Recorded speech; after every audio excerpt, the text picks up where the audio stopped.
अस्सलाम वालेकुम। मैं हूं आपका मेज़बान Shabbir Kazmi. Welcome to our YouTube channel. हमारी आज की गुफ्तगू का मौजू है क्या अमेरिका की करेंसी बतदरीज अपनी अहमियत ख़त्म कर रही है या नहीं। इस सिलसिले में हमने जो थोड़ा सा होमवर्क किया इब्तदाई तौर पे, ये एक बहुत वसी गुफ्तगू है, लेकिन जिसको हम चंद मिनटों में पूरा करने के लिए सिर्फ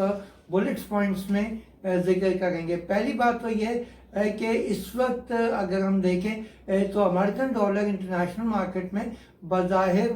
बतदरीज वीक होता दिखाई दे रहा है। इसकी वजह कुछ लोग ये कहते हैं कि अगर समझ में नहीं आ रही, क्योंकि यूएस इक्विटी मार्केट जो है वो मुस्तकिल ऊपर की तरफ जा रही है और कल नैस्डैक ने 1000 का जो बेंचमार्क है वो भी क्रॉस किया। तो क्या वजह है कि एक तरफ इकॉनमी की स्ट्रेंथ आती दिखाई दे रही है, लेकिन दूसरी तरफ यूएस डॉलर की जो वैल्यू है अगेंस्ट अदर करेंसी वो कम होती दिखाई दे रही है। तो इसकी सबसे बड़ी और वाहिद वजह यह है कि यूएसए का करंट अकाउंट डेफिसिट जो है वो हद से ज़्यादा बढ़ गया है, और करंट अकाउंट डेफिसिट पूरा करने के लिए वो सिर्फ नोट छाप के गुजारा कर रहे हैं। अगर आपको याद हो कि पहले करेंसी छापने के लिए उसके पीछे सपोर्ट के तौर पे गोल्ड रिजर्व होते थे, लेकिन अमेरिका ने कुछ साल पहले ये रूल ख़त्म कर दिया कि नहीं जी, जितनी करेंसी चाहे वो छाप सकता है, उसके इक्विवेलेंट उसको गोल्ड रिजर्व की ज़रूरत नहीं। तो सबसे बड़ी चीज़ तो यह है कि इस वक्त अमेरिका का करंट अकाउंट डेफिसिट बढ़ गया है, और इस कोरोना के बाद इस डेफिसिट में मज़ीद इजाफे का इम्कान है। अब सवाल ये पैदा होता है कि अमेरिका का करंट अकाउंट डेफिसिट इतना क्यों बढ़ा है। अगर याद हो आपको, पहले अमेरिका ने अफगानिस्तान में भी जंग लड़ी, इराक में भी जंग लड़ी और बहुत सारे मुल्कों में जंग लड़ी, लेकिन कभी इतना करंट अकाउंट डेफिसिट नहीं बढ़ रहा था। उसकी शायद सबसे बड़ी वजह जो है वो प्रेसिडेंट ट्रंप की जो पॉलिसीज़ हैं वो हैं, जहां वो एक अमेरिका को एक दुनिया की सुपर पावर देखना चाहते हैं, और उसके लिए उन्होंने, अगर ये कहना मेरा गलत नहीं होगा, कि उन्होंने उस सुपर पावर बन जाने के लालच में दुनिया के तकरीबन हर मुल्क से लड़ाई मोल ली है, जिसमें सरफहरिस्त चाइना है, जिसकी उनके साथ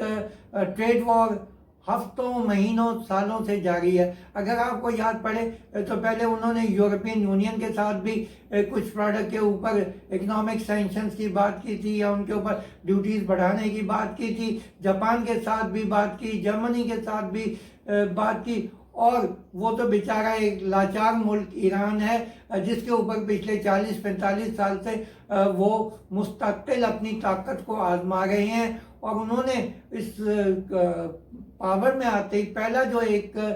ईरान के साथ मुआहदा हुआ था उससे अलहदगी इख्तियार करी। तो अगर हम ये कहें कि ट्रंप का एक लड़ने झगड़ने का जो एटीट्यूड है वो इस वक्त सबसे बड़ा अमेरिकन इकॉनमी और अमेरिकन करेंसी के लिए एक मसला बन गया है। और अब हम बात करते हैं कि देखिए, अगर आपको याद हो कि अमेरिका की एक स्ट्रेंथ ये भी थी कि it has attend the status of largest oil producing country, लेकिन अगर आप देखें पिछले 2 या 3 महीने में अमेरिकन जो बेंचमार्क था WTI, उसने अप्रैल में -40 का वैल्यू टच किया। उसके बाद अगरचे वो बेहतर हो गया, लेकिन उन्होंने जहाँ तक सऊदी अरब से, जो उनका एक बहुत बड़ा ऑयल की सप्लाई में ट्रेडिंग पार्टनर था, उसको कहा कि अगर हम सऊदी अरब के ऊपर से हाथ उठा लें तो शायद वहाँ के हुक्मरान हफ्ता 15 दिन से ज़्यादा भी अपनी हुक्मरानी कायम नहीं रख सकते। अभी भी जब ऑयल प्राइसेस को स्टेबलाइज करने की बात हुई तो ओपेक, जिसका सबसे बड़ा प्लेयर सऊदी अरब है, उससे ये कहा गया कि अपनी جو پروڈکشن کٹ کریں، لیکن اگر آپ یاد کریں اس میں بھی ان کی وہ ایک دشمنی کا ایٹیٹیوڈ بہت ویزیبل تھا. انہوں نے کہا کہ اگر آپ نے یہ پروڈکشن کٹ نہیں کیا تو ہم آپ کے خلاف بہت ساری سینکشنز لگا دیں گے، آپ کی جو بڑی آئل کمپنی ہے ارامکو اس کے اوپر پابندیاں لگا دیں گے، حد یہ کہ اس کو ٹکڑے ٹکڑے کر دیں گے، دیٹ مینس اس کو بائفرکیٹ کر دیں گے. تو یہاں تک تو سب سے بڑی بات جو ہے کہ وہ ایک جو ان کے اندر ایک لڑائی جھگڑے کا جو ایٹیٹیوڈ ہے وہ ایک امریکن کرنسی کو، امریکن اکانومی کو بہت تکلیف دہ بناتا جا رہا ہے. اب بات یہ ہے کہ انہوں نے اسٹیٹس تو امریکہ نے حاصل کر دیا لارجسٹ آئل پروڈیوسنگ کنٹری کا، لیکن اگر آپ دیکھیں پچھلے کئی سالوں سے دنیا سولر پاور کے اوپر کام کر رہی ہے، ونڈ پاور پہ کام کر رہی ہے، الیکٹریکل گاڑیاں انٹروڈیوس کی جا رہی ہیں جس کا بنیادی مقصد فاسل آئل کے اوپر ڈپینڈنس کم کرنی ہے. تو امریکہ جو ہے اگر اس کی کرنسی کا یہی حال رہا تو بہت سارے ملک، اگر آپ کو یاد ہو جن کے اوپر امریکہ نے سینکشنز لگائی تھی، وہ بہت سارے ملک جو ہیں وہ اب آپس میں بارٹر ٹریڈ کے اوپر بات کر رہے ہیں یا کرنسیز میں بات کر رہے ہیں. اب ایون لوگ یہ کہہ رہے ہیں کہ جو لوگ چائنا سے بڑی ٹریڈ کرتے ہیں کہ اب کوئی میکانزم بنایا جائے کہ چائنا سے یون میں ٹریڈ کیا جائے، جاپان کے ساتھ ین میں ٹریڈ کیا جائے، یورپین یونین کے ساتھ یورو میں ڈیل کیا جائے، اور یو ایس ڈالر کو as medium of exchange trade میں جو استعمال سالوں سے کیا جا رہا تھا اس کو ختم کیا جائے. یہاں ایک چیز اور جو اپنی پاکستان گورنمنٹ کے ریفرنس سے ایڈ کرنا چاہوں گا کہ ہمارے جو ایک ریزرو ہے پاکستان کا، اس کا بہت بڑا حصہ آج بھی یو ایس ڈالر میں ہے.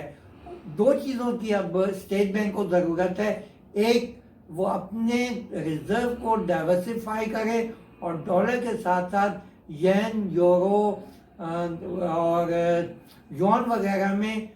کلیکشن اپنا بڑھائے. اور دوسری طرف یہ کہ جہاں تک ہماری معلومات کا تعلق ہے اسٹیٹ بینک کے پاس ایک بہت چھوٹی سی مقدار میں گولڈ ریزرو ہیں. اگر ہم انڈیا سے کمپیئر کریں، جب چائنا سے کریں، تو اس کے مقابلے میں پاکستان، یہ کہا جا سکتا ہے کہ پاکستان بہت چھوٹا سا ملک ہے، اس لیے اگر اس کے چھوٹے، لیکن اگر اس پرپورشنیٹ ویلیو کے ساتھ بھی بات کیا جائے تو اسٹیٹ بینک کے ریزرو بہت چھوٹی سی مقدار میں ہیں جن کو بڑھانے کی ضرورت ہے. اور اس کا یہ ہوگا کہ جتنا پاکستان کی کرنسی اسٹرانگ ہوگی اتنا ہی پاکستان کا جو ہمارا ٹریڈ میں ایکسچینج میں ایک سب سے بڑا لاس آتا ہے وہ ایکسچینج لاس آتا ہے کہ ہم جاپان سے کوئی چیز امپورٹ کر رہے ہیں تو وہ ایل سی ہم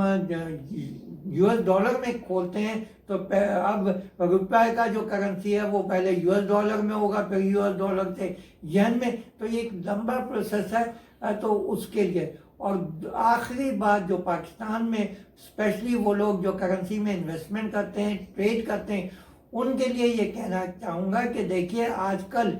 یو ایس ڈالر جو ہے وہ کافی فریجائل ہو گیا ہے. تو اس کے ساتھ ساتھ آپ please euro, yen, pound sterling اور چائنیز کرنسی جو ہے یون، اس کی طرف آپ انویسٹمنٹ کرنے کے لیے ضرور سوچیں. اسی بات کے ساتھ مجھے اجازت دیجیے. اللہ حافظ.